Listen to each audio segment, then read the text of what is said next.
se îndrepte către Dumnezeu și caută să le vestească voia lui Dumnezeu cu privire la ei și pedepsele pe care Dumnezeu urmărea să le aducă, spune Biblia așa. Atunci au zis, veniți să ucidem, să uzim rele împotriva lui Ieremia, căci doar nu va feri legea din lipsă de preoți, nici sfatul din lipsă de înțelept, nici cuvântul din lipsă de proroci. Haideți să-l ucidem cu vorba și să nu luăm seama.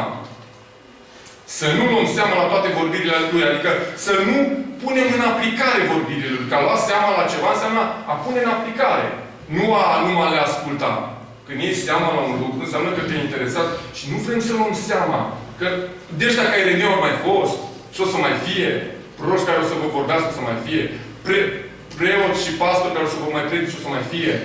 Și lasă că are grijă Dumnezeu să vă îndrepte. Dacă voi nu vreți să vă îndreptați decât cuvântul, are scop Biblia să mustre, să îndrepte, da? Și să te facă prihănit. Frate și soră. Asta e scopul Scripturii. Nu se omoare pe nimeni, nu se ucidă pe nimeni. Și Domnul Iisus Hristos zice un lucru fain și vreau să vă citesc din partea a doua textului care am zis-o. Că înainte de praznicul Paștelor, Iisus care știa că i-a sosit ceasul să plece din lumea aceasta la Tatăl și fiindcă iubea ca estrei pe care erau în lume, i-au iubit până la capăt. În timpul cinei, după ce diavolul pusese în inima lui Iuda Iscariotanul, fiul lui Simon Sălgândă, Iisus, fiindcă știa că Tatăl îi dăduse în mâini toate lucrurile. Știa că Tatăl îi dăduse în mâini toate lucrurile. Amin? Știa că ceea ce vine peste el este voia Tatălui. Amin? Știa că i-a sosit ceasul. Amin? Iisus știa toate lucrurile acestea. Noi știm că suntem copii ai lui Dumnezeu. Noi știm că Iisus ne-a spus toată puterea mi-a fost dată în cer și pe pământ. Amin? Iisus a mai zis un singur lucru. V-am dat putere să călcați. Să călcați peste șerpi. Peste năpârci. Amin? Da. Ca să calci peste șerpi și peste năpârci, trebuie să fii antrenat. Adică, dacă vine prima problemă peste tine, să o rezolvi cu el. Amin? Prima, zice Biblia, că vulpile, năpârcile mici, vorbele mici, părerile mici, bârfele mici, glumele proaste, mici, strică relația voastră cu Dumnezeu bună. Adică ești o vie în floare.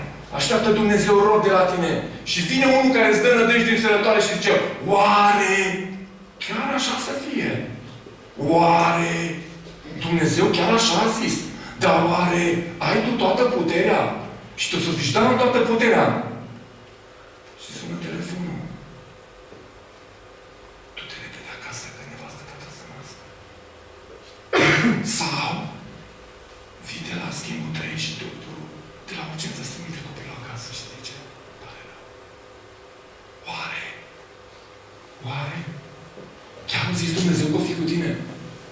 Și să te rogi și să lucreze Domnul și să fie bine. Amin. Astea-s năpârcile. Astea-s vulpile alea mici care strică vorba. Cu ce să lucide pe Ieremia? Cu vorba să-și dea nădejde înșelătoare. Mulți oameni, multe păreri, nu înseamnă că ele sunt și bune. Amin?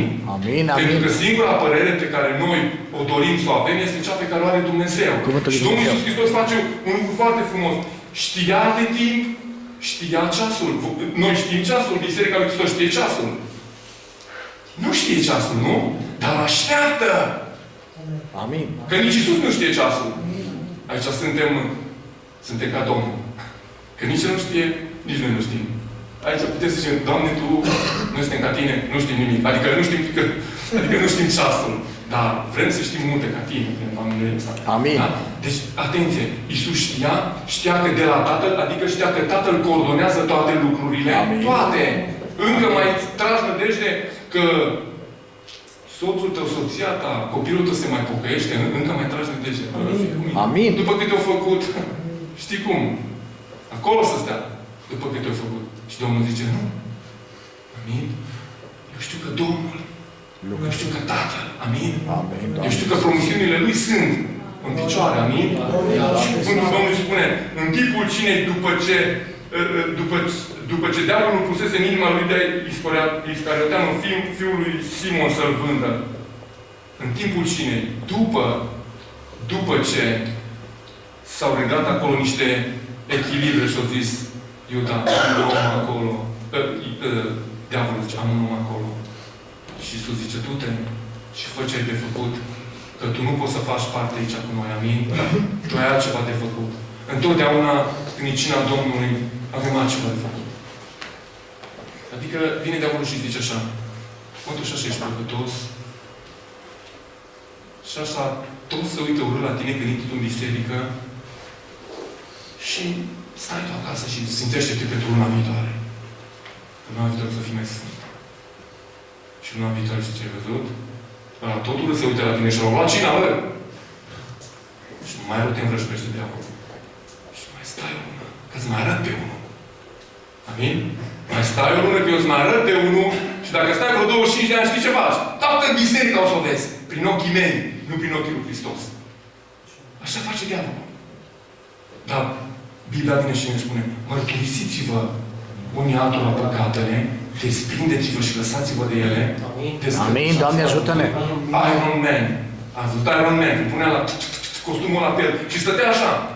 Și ei, zic acum, descătușează-te, să dezbrace Duhul Sfânt de peste noi, toate lucrurile astea care ne încătușează. Amin. Și ele nu-s mari. Nu-s mari. Nădejde înșelătoare, idoli, nu? Nu-s păcate, cum să spun, acum zic de moarte, cu orice păcat până la urmă e de moarte. Dar sunt lucrurile la mici la care noi nu le dăm atenție. Deci, Marco, trebuie să schimb rulmentul pe spate la mașină. Te enervează. Dar zic, bă, schimbă-l mai repede, că dacă preznește rulmentul, s-a dus roata și te strica mașina și poate dai și cu botul în ceva, că și te aruncă. Lucruri mici. Zgomot, te obișnui cu zgomotul, nu, Marco. Nu mai deranjează. Dar ideea este că e un pericol. Acolo e o defecțiune. Așa și cu... Nu te mai deranjează că vine aia la cafea la tine și știrile de la ora 8 dimineață deja sunt. Dar, atenție! Nădejde înșelătoare. Treziți-vă. Ne trezim cu toți dus, vrea să ne trezim. Pentru că totdeauna diavolul aruncă ceva. Nu persoana. Ideea. Lucrarea lui, relația lui cu Dumnezeu slăbește și diavolul vine și zice, opa, tu ești slab. De ce? Pentru că Dumnezeu a zis să nu ne atingem de pomul ăla. Și diavolul zice, ești o habarnistă. Dumnezeu nu a zis să nu te atingi de el, să nu mănânci. Nu. Știi Biblia, sora Eva.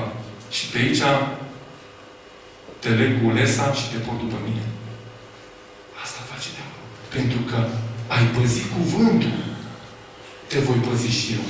Nu că ai dat mâncare la săraci, nu că ai dat zeciuieli sau nu ai dat la biserică, ai problema ta cu Dumnezeu, nu contează.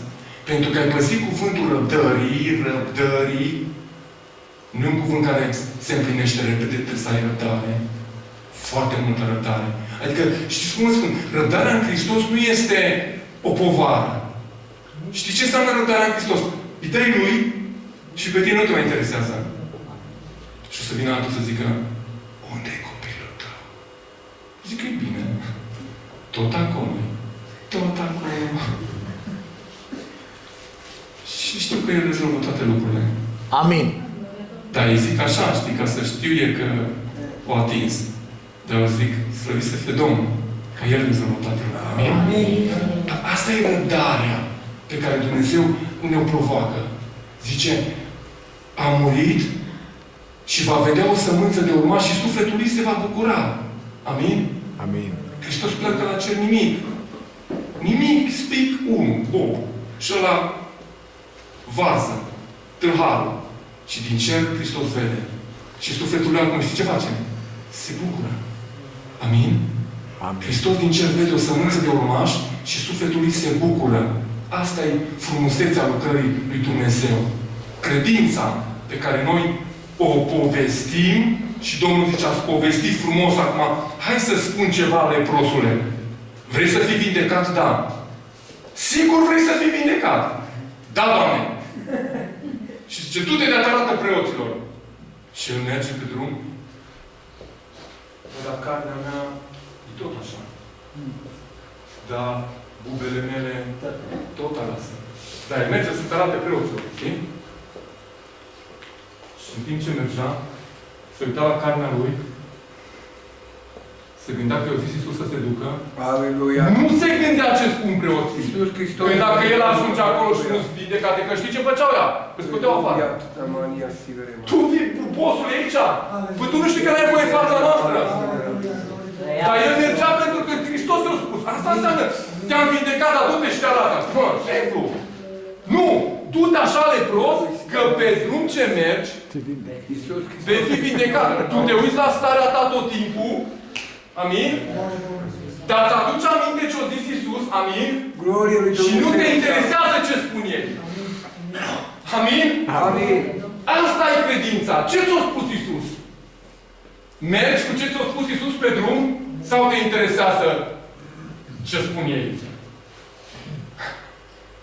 E un pic credința aici sau ce? Asta e credința. Să aștepți promisiunile lui Dumnezeu. Glorie Domnului. Și la aceasta ne îndeamnă Hristos în dimineața aceasta și spune Biblia că Iisus, ca să întărească acest legământ și să întărească această relație cu ei, spune frumos aici că a luat un lighean ca să spere pentru că interesa ceva. Să moștenească parte împreună cu ei. Amin. Iisus a luat un lighean, un ștergar, știți imaginea, nu vă spun, dar vreau să spun ceva. Pentru că îi păsa la lighean. Pilat a luat un lighean și a zis, nu-mi pasă. Face ce vreți. Ce lighean e în dimineața aceasta? Ligheanul care îți pasă sau ligheanul care te absolvă ușor? Păi, asta e. Așa-ți pocăiți. Nu mai trec acolo. Fac Dumnezeu ce vrea. Păi dacă ea și-o ales, el și-o, treaba mea. Ce s-o păzitorul fratelui meu? Ia un lighean, pac, și am plecat. Și zice că a luat ligheanul și Petru sare foarte revoltat și zice, nu, Doamne, Tu nu. Și Domnul zice, stai cu minte, că spălatul ăsta ce ți-l fac eu acum o să te ajungă. O să te ajungă. Cina asta pe care ai tu acum o să te ajungă. Și știi ce o să spui? Bine că am la cină. Pentru că am viață în mine și am putere să spun de acolo lui. Înapoi a mea, Satană! Asta aduce viață. Cine asta? Petru zice, nu! Iisus zice, stai liniștit, că tu ești deja curat, pentru că eu te spăl și acum și în sângele meu. Amin. Ca să ai iertare pentru lucrurile care ți se vor întâmpla. Înțelegeți voi ce face Dumnezeu? El vede Iisus deja înainte lucrurile care se întâmplă și care știa că eu spus, te vei lepăda de mine, fără discuții. Și pentru Domnul, stai să primești puterea acum, să te slujesc eu. Pentru că îmi pasă de tine. În ligheanul ăla. Dumnezeu o sluji, slăvit să fie Domnul. Amin.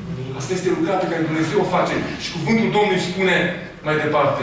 Iisus a răspuns, dacă nu te spăl eu, nu vei avea parte deloc cu mine, slăvit să fie. Deloc! Dacă în momentul acesta al spălării picioarelor lui Petru nu exista, pot să spun, bazat pe Biblie, că n-am mai fi avut el parte. Dacă nu te spăl eu acum, tu nu o să ai parte cu mine. După înviere, știi ce-a fost? Tu te spune lui Petru să-și aducă aminte. Că în 1 martie 2015 scăla picioare. Amin? Fratele și sora care spălă picioarele, Iisus care spălă picioarele. Amin? Și atunci aminte.